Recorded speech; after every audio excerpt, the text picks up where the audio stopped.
안녕하세요. 아빠가 읽어주는 영웅 이야기 프로그램이에요. 우리 도곡정보문화도서관의 도움으로 이렇게 촬영하게 되었어요. 오늘 읽어줄 아빠는 강평기 아저씨예요. 반가워요. 여러분들, 세계에서 가장 위대한 곤충학자가 있습니다. 누굴까요? 장 앙리 파브르예요.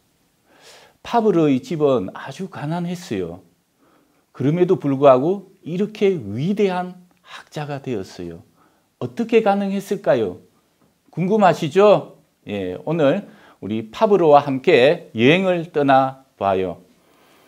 1823년에 파브르는 프랑스의 남부지방에 있는 생레옹이라는 곳에 태어나요.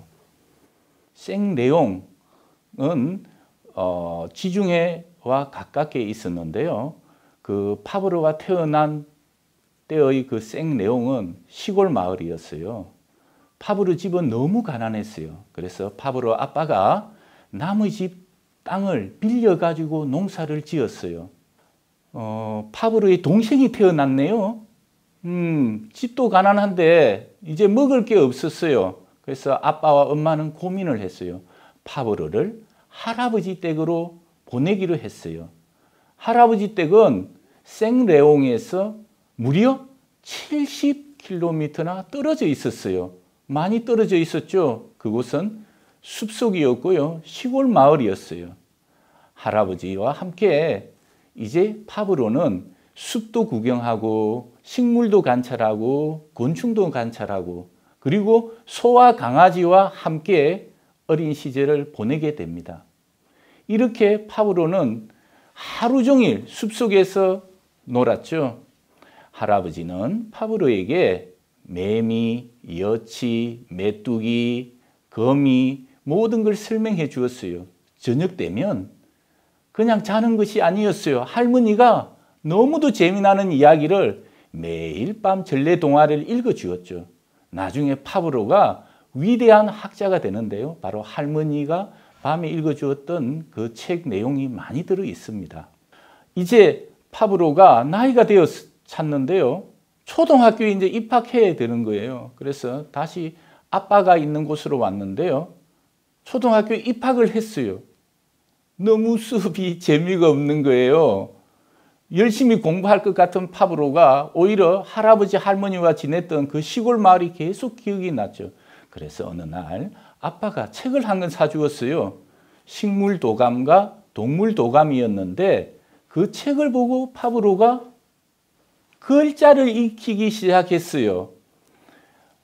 항상 파브르는 학교 수업보다도 밖에 나가서 자연을 관찰하는 것을 좋아했어요. 이제 집이 너무 가난하다 보니까 아빠가 도시로 가서 식당을 운영하려고 했어요. 그래서 식당에 갔는데 망해버렸어요. 안타깝죠? 예. 그래서 이제 파브르는 15살이 되었을 때 혼자 남게 되었어요. 도시에서. 그래서 파브르는 스스로 일을 하면서 먹고 살아야 했어요. 시장에 가서 레몬을 팔았죠. 그리고 철도 노동자가 되어가지고 하루하루 일을 해서 돈을 벌었어요. 이제 비가 오면 일을 할 수 없잖아요.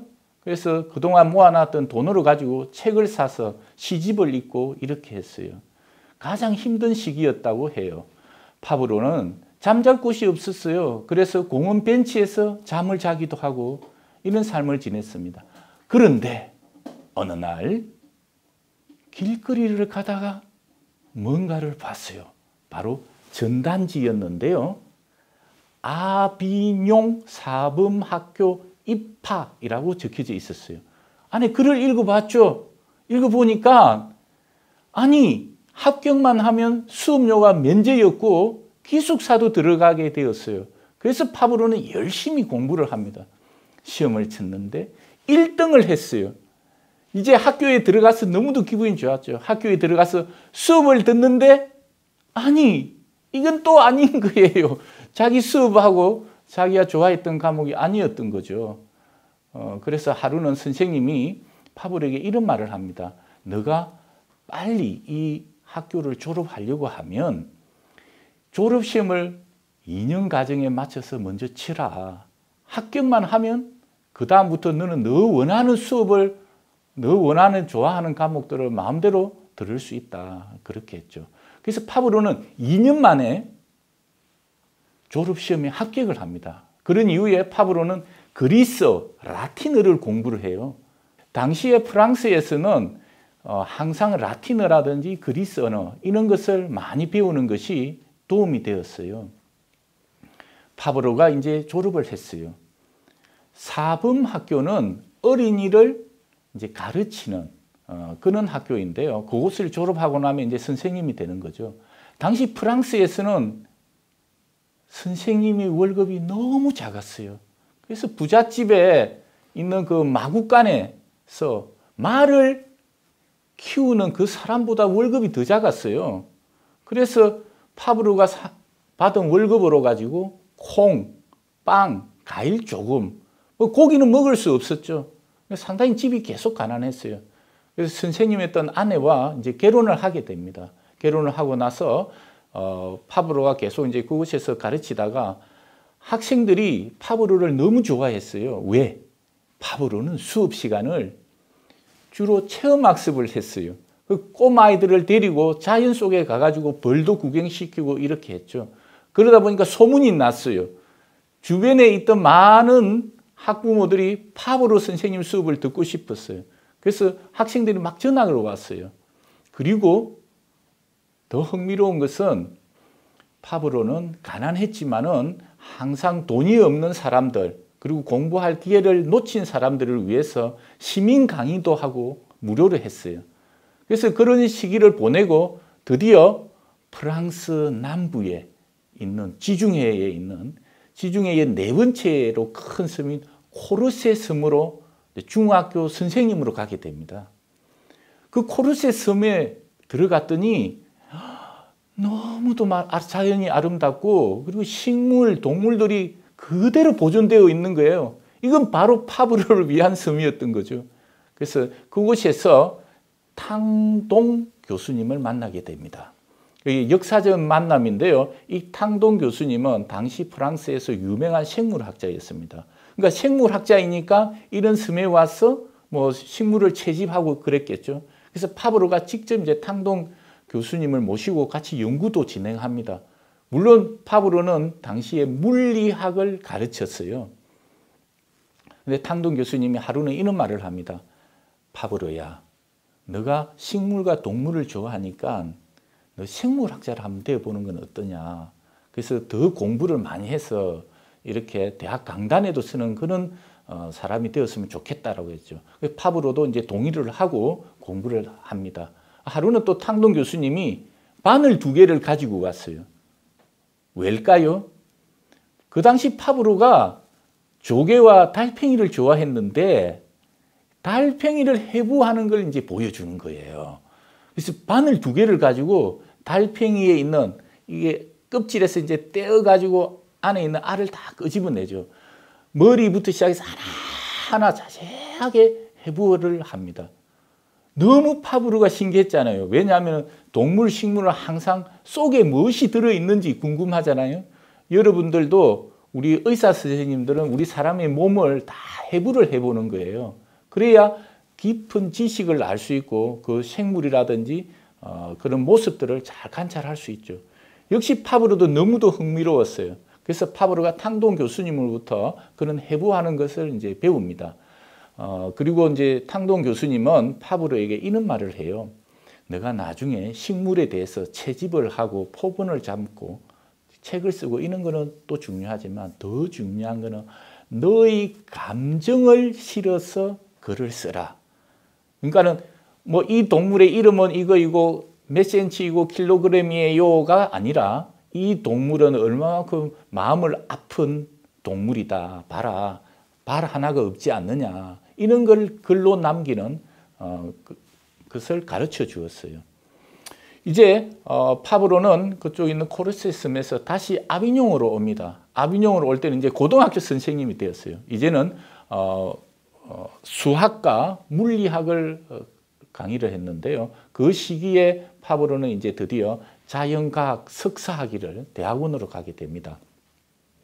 흥미로운 것은 이 시기에 파브로가 유명한 곤충학자의 책인 니프르라는 곤충학자의 책을 읽습니다. 근데 그 책에 노래기벌에 대해서 있었어요.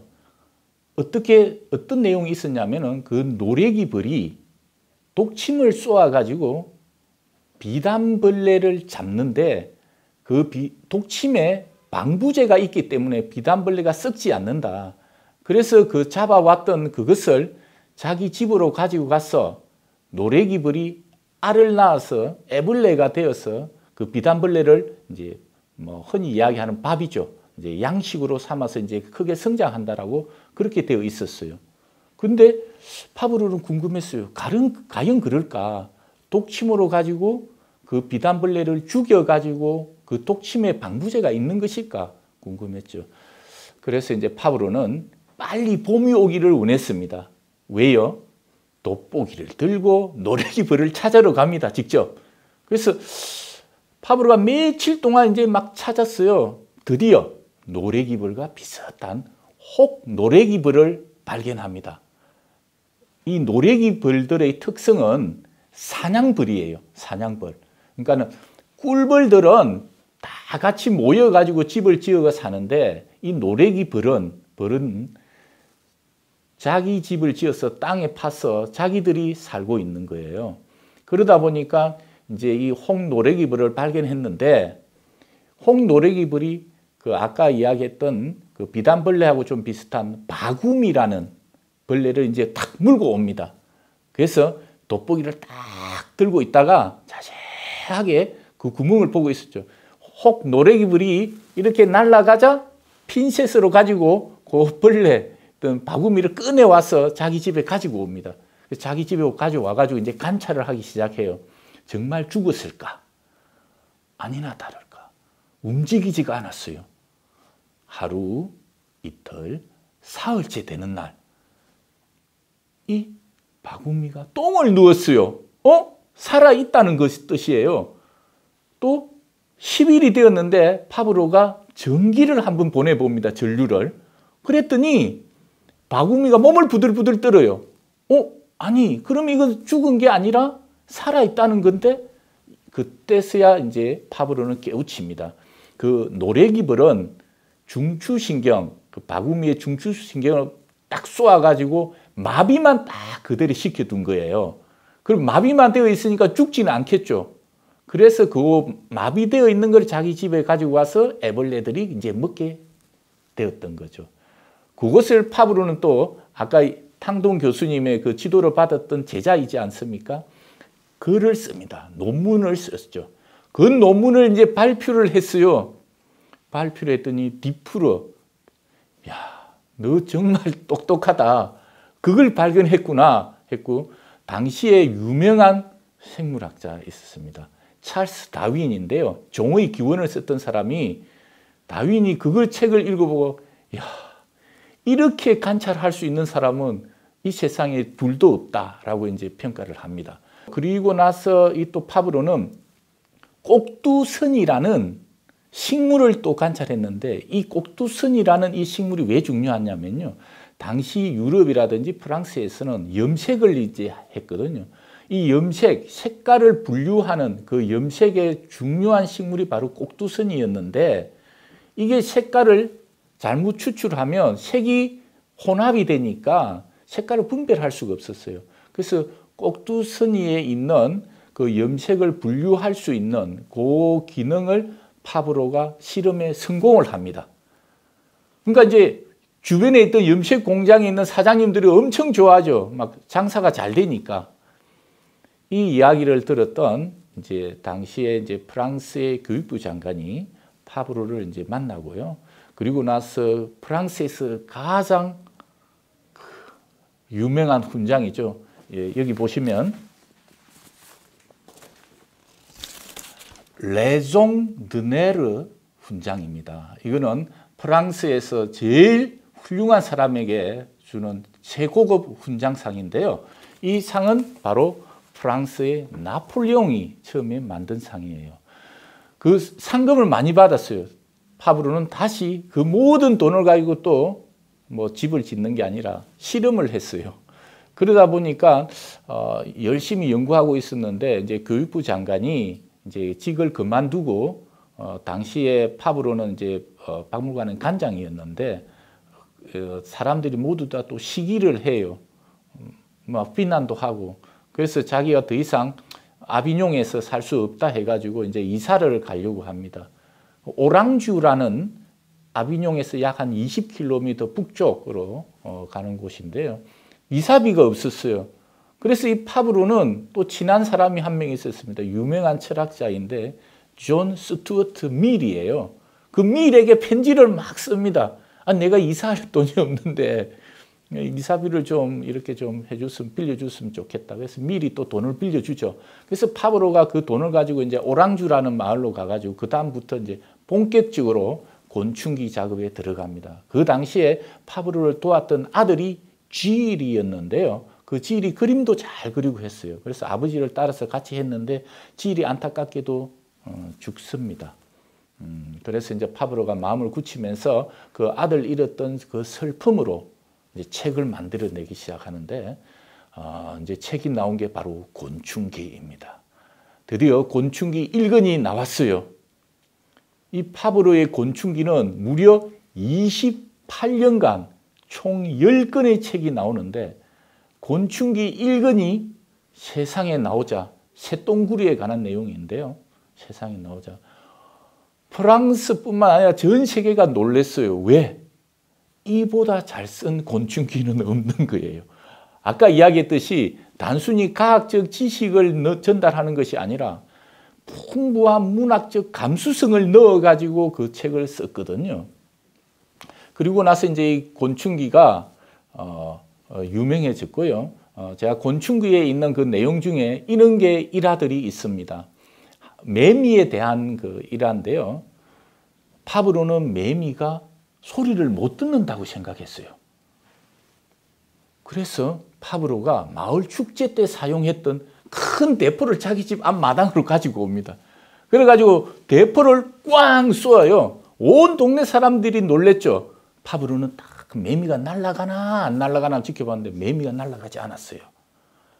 그래서 파브로는 매미는 이게 눈이 좋아서 시각으로 이렇게 사물을 관찰해서 날아가고 하지만은 소리로는 날아가지 않는다고 밝혀냅니다. 근데 이후에 파브로가 돌아가시고 나서 이후에 매미는 서로 동종 동물들 간 사이에는 소리를 들었고 여러분들이 이야기하는 제가 오늘 말하고 있는 이 이야기는 매미는 들을 수가 없답니다. 그러니까 여러분들이 방에서 창문을 보고 고함을 질러도 매미는 그대로 붙어 있는 이유입니다. 그리고 또 하루는 파브로가 길거리에서 계속 하루 종일 밥도 먹지 않고 뭔가를 관찰하고 있는 거예요. 지나가는 경찰이 보았죠. 이 사람 노인이 너무도 수상하다. 이 뭔가 좀 정신적으로 문제 있는 게 아닐까. 그렇게 해서 경찰이 막 말을 걸어도 말을 하지 않았어요. 오로지 관찰에 완전히 신경이 쏘여져 있었죠. 그래서 이제 체포를 하게 됩니다. 그래서 이 사람이 누구냐 봤더니 바로 그 유명한 파브로예요. 그 정도로 파브로는 하나를 관찰하면 집중적으로 깊게 했습니다. 그리고 한 번은 새똥구리를 관찰하는데요. 정말 새똥구리는 소가 똥을 눈 거를 이렇게 둥글게 감아가지고 자기 집으로 가지고 갑니다. 근데 새똥구리가 가지고 갈 때는 항상 앞다리로 가지고 밀어가는 것이 아니라 거꾸로 해서 무구나무로 써서 뒷다리가 굴려갑니다. 그래서 이제 굴려 이렇게 가고 있는데 이제 뭐 친구도 아니고 또 다른 새똥구리가 갑자기 와서 같이 막 새똥구리를 밀고 있는 거예요. 그래서 파브로는 이렇게 언덕이라든지 힘든 곳에 갈 때는 서로 협동심을 가지고 동물들이 이렇게 밀고 올라가는구나 이렇게 생각했죠. 그래서 계속 관찰했더니 이제 그게 아니었어요. 아까 왔던 다른 그 새똥구리가 이게 기존에 있던 굴리던 그 주인 새똥구리를 허점을 딱 발견하고 언덕으로 올라갈 때, 그러니까 아까 이야기했듯이 물구나무로 서가잖아요. 자기가 순간 탁 밀어버리고 자기가 빼앗아 가는 거예요. 그러면 주인 쇠똥구리는 열받겠죠. 그래서 또 막 따라가가지고 둘이가 막 싸움을 합니다. 정말 치고받고 싸움을 하는데 여기서 진 사람은 또 그냥 가서 쇠똥구리를 굴려가 오는 거예요. 이긴 사람은 그냥 그대로 자기 거라고 생각하고 그냥 가지고 가는 거예요. 그래서 그런 모습들을 하나씩 하나씩 관찰하면서 곤충의 기록을 남깁니다. 당시에 이런 이제 곤충기가 프랑스의 유명한 작가가 있어요. 레미제라블을 썼던 빅토르 위고라는 사람이 있는데요. 위고가 이런 말을 합니다. 어떤 말을 하냐면요. 곤충기의 호모이다. 이 호모가 누구냐면 그리스의 작가인데요. 일리아드와 오디세아를 적었던 작가예요. 그래서 그 정도로 여러분들 일리아드와 오디세아를 읽어보면 막 힘이 솟구칩니다. 막 대서사시이기 때문에 잠을 잘 수가 없어요. 책을 읽으면서 막 흥분도 되고 그 감정이 많이 들어가 있는 책입니다. 아주 훌륭한 책이죠. 그런데 그와 같이 이 곤충기, 파브르의 곤충기를 읽으면 여러분들이 혼자서 킥킥거리기도 하고 너무도 재미있어요. 그래서 기존의 곤충기와는 완전히 다른 책이에요. 이후에 이제 파브로가 모든 책을 다 출간을 하고 책이 또 팔리지가 않았어요. 이게 책이 잘 팔려야 되는데 10권을 다 했더니 사람들이 또 관심이 떠났어요. 그래서 제자들이 파브로에게 그 책 출판 기념회를 하라고 합니다. 그래서 이제 4월 3일이었는데 그날 축제를 하고 출판 기념회를 하고 그날이 바로 파브로의 날입니다. 그리고 이제 파브로는 죽을 때까지 항상 그 자연을 사랑하고 동물과 식물을 깊게 관찰하신 분이에요. 여러분들 파브로 하면 곤충기만 생각하는데 또 식물기도 씁니다. 파브로의 식물기에는 이런 말이 있어요. 식물의 살고 죽는 것은 우리 인간이 살고 죽는 것과 비슷하다. 그래서 식물이 살아가는 그 모습을 잘 보면 어우러져서 화합하고 남에게 피해 주지 않잖아요. 식물은. 그렇게 살아가는 그 모습대로 사람이 살아가면 우리가 그 식물을 통해서 삶의 지혜를 깨워줄 수 있다고 생각했습니다. 여러분도 오늘 이제 파브로에 대해서 들었는데요. 주변에 식물이라든지 그리고 동물들이라든지 여러분 많이 이렇게 관찰하시고 우리 그 도곡행복마을에서 생태 체험 학습을 진행하려고 합니다. 그래서 한 번씩 참여하시고 좋은 그런 활동을 해주시면 감사하겠습니다. 감사합니다.